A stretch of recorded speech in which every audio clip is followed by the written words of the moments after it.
देखो मान लो मैं ग्राफ चाहिए है ग्रेटेस्ट इंटीजर y बराबर साइन x का, ध्यान दो मान लो ये ग्राफ चाहिए। देखो क्या होगा, ध्यान दो, जैसे साइन फंक्शन ऐसे होता है, ये देखो साइन फंक्शन है, 0 है, पाई बाई 2 है, पाई है, 3 पाई बाई 2 है, 2 पाई।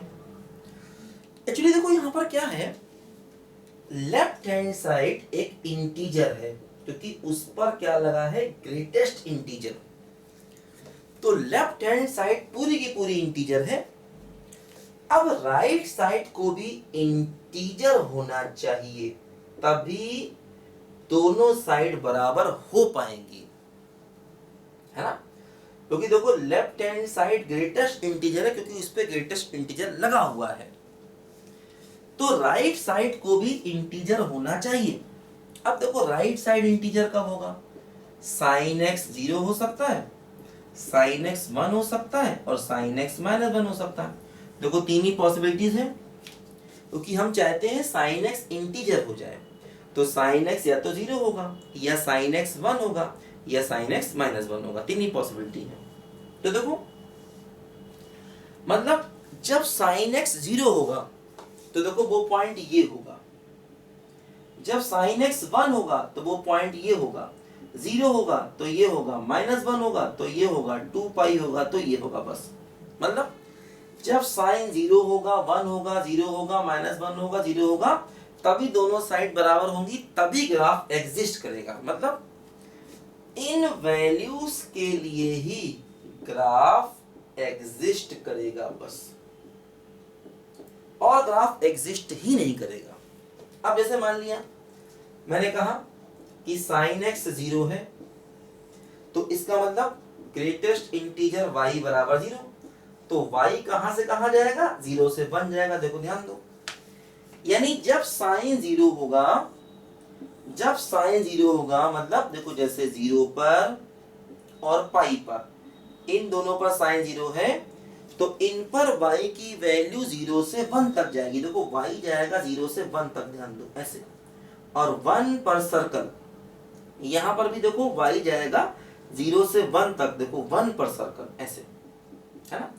क्योंकि अगर साइन 0 है, साइन 0 कहां पर है, 0 पर पाई पर, तो इन पॉइंट्स पर अगर साइन 0 है तो साइन 0 का मतलब ग्रेटेस्ट इंटीजर y भी 0, और अगर ग्रेटेस्ट इंटीजर y 0 तो y 0 से 1 तक जाएगा, है ना। तो पहली बात ध्यान देना, इन पॉइंट्स पर ग्राफ एग्जिस्ट करेगा। इन पॉइंट का मतलब ऐसे साइन 0 कहां पर है, 0 पर और पाई पर, साइन 1 कहां है बोलो, पाई बाई 2 है, आगे भी 5 पाई बाई 2 है, इस प्रकार के पॉइंट्स पर।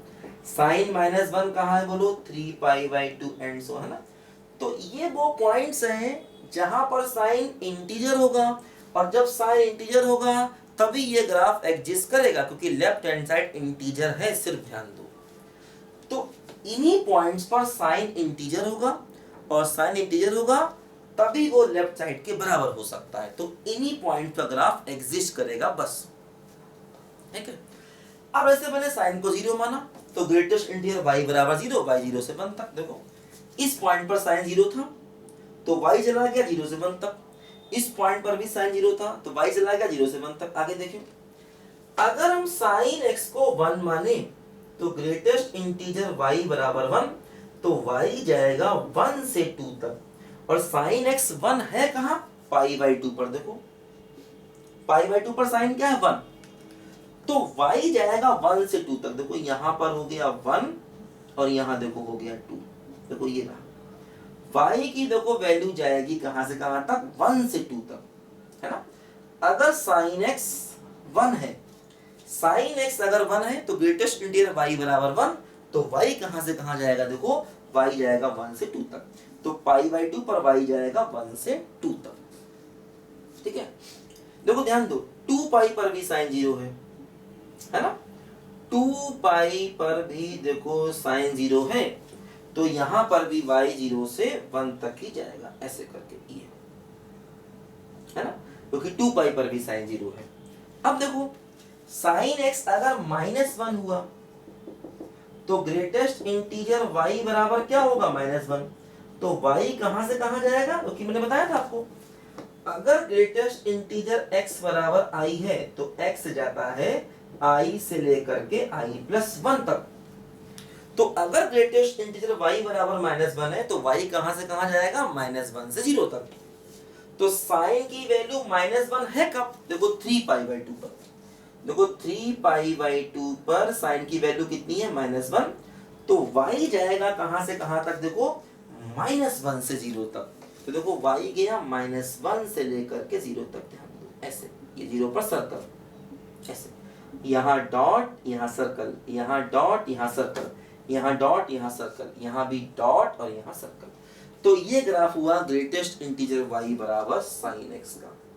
देखो कैंडल टाइप का ग्राफ आया है ना, कैंडल टाइप का ग्राफ आया है ना। हालांकि देखो समस्या ये है, ये अपने आप में एक फंक्शन नहीं है, क्योंकि एक ही पॉइंट पर y बहुत सारे हो गए। देखो y की, देखो साइन x की वैल्यू 0, तो y की बहुत सारी वैल्यू हो गई 0 से 1 तक। साइन x 0 का मतलब ऐसे मान लो मैंने x को 0 लिया, तो x की तो एक ही वैल्यू है लेकिन y की बहुत सारी वैल्यू हो गई, है ना। साइन x बराबर 0 मतलब x बराबर 0, तो x की तो एक ही वैल्यू है, लेकिन x की एक वैल्यू के लिए देखो y की बहुत सारी वैल्यू हो गई, कहां से कहां तक, 0 से 1 तक। इसीलिए ये एक फंक्शन नहीं रह गया, क्योंकि x की एक वैल्यू के लिए y की बहुत सारी वैल्यूज हो रही हैं, इसीलिए ये एक फंक्शन नहीं रह गया। इसलिए ये ग्राफ बहुत काम का ग्राफ हमारे नहीं रह गया, ध्यान दो, है ना। बनाओ सब बच्चे ध्यान से इसको।